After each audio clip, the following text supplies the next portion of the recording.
think it was a couple weeks ago.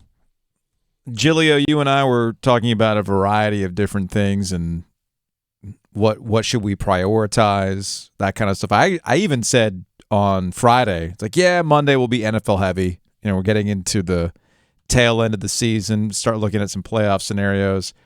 I think I said something to the effect of, since we don't have the Panthers, we'll probably lean on where the Bills are at, your team. All right.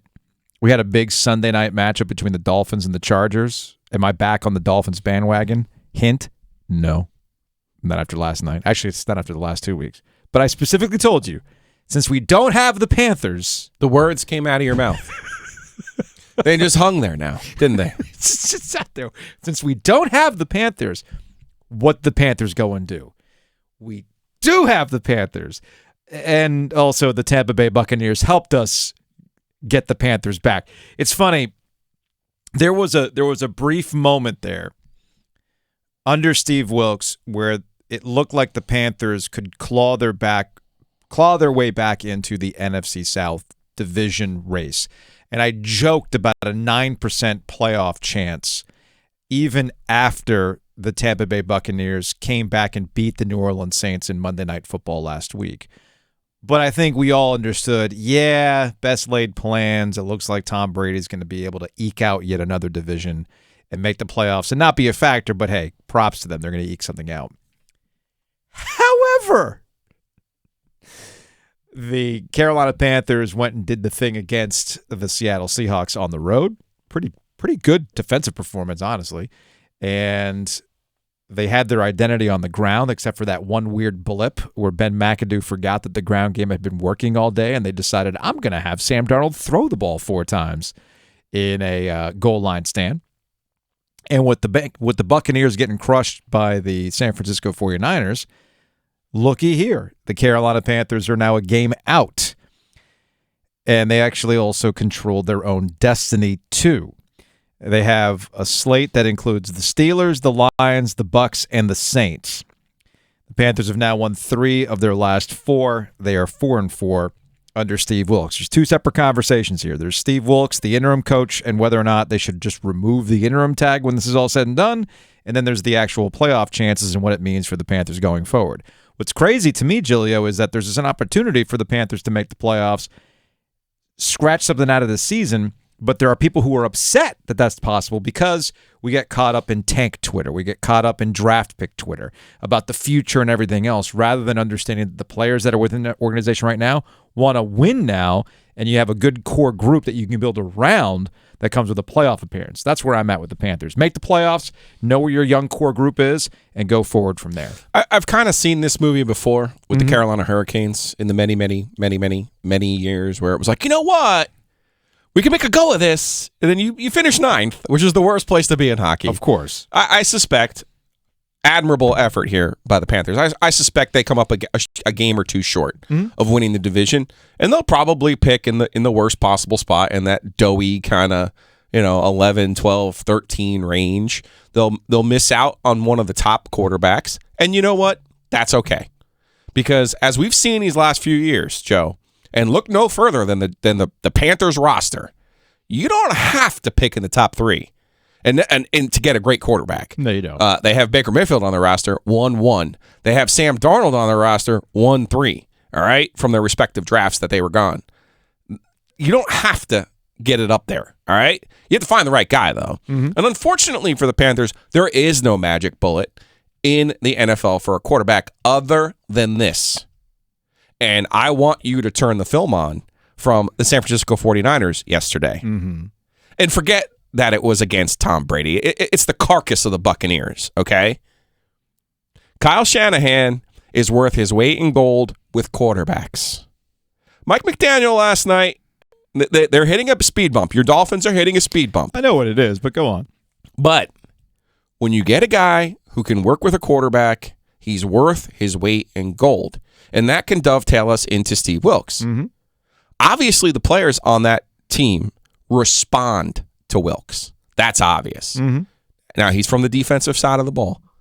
If he hires if he goes to David Tepper and says, here's my plan, here's who I would bring in as my play caller, I would make Steve Wilks the permanent head coach of the Panthers. That's what I would do. But again, that play caller has to be right. Of course. It was never right for Matt Rhule, ever. And I don't care who you are. Look all across the NFL now. If you can coach a quarterback and you can get the best out of a quarterback, you have the ability to win in this league. Nick Sirianni with the Eagles right now, another one with Jalen Hurts.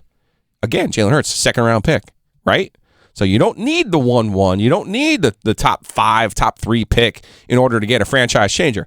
Traditionally, that has been the path. Keep in mind, the Panthers have had some top 10 picks and didn't want a quarterback or didn't take one because they didn't think it was the right one. History will tell us whether they're wrong or they're right. Oh, there are still people that are mad about the Justin Fields. Sure. And history will tell us if they were wrong or they were right. Yeah, we'll see. But I also don't think they were ever equipped with the right quarterback coach or the right play caller. I think if you get Wilks with the right one, you could see some major differences. So there's a couple things going on here with the Panthers and Steve Wilks and what I like. I don't know if I'm ready to say that it's time to remove the interim tag. I know that was the immediate reaction from last night, but as we know in the NFL, we get caught up with the last thing being the thing that we saw. I mean, we're not that far removed from Friday's show where everybody was second-guessing whether the Panthers made the right decision in moving on from Baker Mayfield. For sure. Right? So what do we see yesterday? Bearded Sam Darnold looking pretty good last night. Although, again, the reason why I'm not too caught up in the quarterback conversation with the Panthers is because I'm more interested in what the identity of what the Panthers are right now. And that's the one thing that Steve Wilks has given the Panthers that they never had under Matt Rhule. They have an identity. You say that they respond to Steve Wilks. Well, the reason why they respond to Steve Wilks is because Steve Wilks understands what their strengths are right now, and they're trying to win with those strengths. Defense with the picks, although they should have had 3 picks last night, and then that ground game. And even without Christian McCaffrey, they can still find a way to pound these things out. Hysterically, by the way. Hysterically. Do you know why the Panthers are 4-4 under Steve Wilks? Because they're amongst all of those things you just so eloquently outlined. The reason why they're 4-4 is the reason I was going to get to next too, which is why I think Panther fans need to back off the whole draft talk. They're beating the teams that they're supposed to beat. The very thing that Johnny Football, Matt Rhule, could not freaking do. The one thing that you have to do in the NFL, by the way. Which is why their remaining schedule is fortunate. With a bad Steelers team. No, I'm sorry. The Steelers, I mean, they're back to Mitch Trubisky after Kenny Pickett got a concussion. I'm okay with that one. I'm saying the Lions are coming on now. The Lions are coming on, but I would also make the argument that the Lions are taking advantage of what has been a really bad NFC. We see that the NFC has one top-tier team. They have one true top-tier team. The Eagles. Okay? The Eagles. The 49ers will be lucky to get to the end of the season in one piece at this point. Brock Purdy's a great story, don't get me wrong, but Deebo Samuel hurts his knee. I know. Gosh. So, I mean, come on. Like, how many more things do the 49ers have to go through at this point, man? I hate it. I hate it for them. And the fact that Kyle Shanahan's still kind of making this work is a credit to Kyle Shanahan, but it also is indicative of the rest of the NFC. And yes, it's something that we've been screaming about Matt Rhule and why he ultimately needed to go. You got to be able to beat the teams that you're supposed to beat. You're supposed to be able to rise above the dreck. And that's what Steve Wilks has done. And this just in, the NFC is dreck, but somebody's got to win it. Somebody's got to do it. And I respect that with the Carolina Panthers. Like, the Panthers are like the me of the NFC South right now. Hey, this whole lot of terribleness, somebody's got to do it, right? Hi, it's me. So I'll go and do it for you. And you can carve out something that way. So that's where the Panthers are right now. So screw the draft, screw future considerations, screw this, screw that. You got 2 things that are going on. You got a guy in Steve Wilks that wants the job, and there's only one way to do it, and that is to win the division and put David Tepper in a spot that makes it really difficult for him to say no. And then you also have a bunch of other guys that are playing for pride. They want to win because what do we know about the NFL? Tomorrow is not promised, man. Need that contract. Tomorrow is not promised.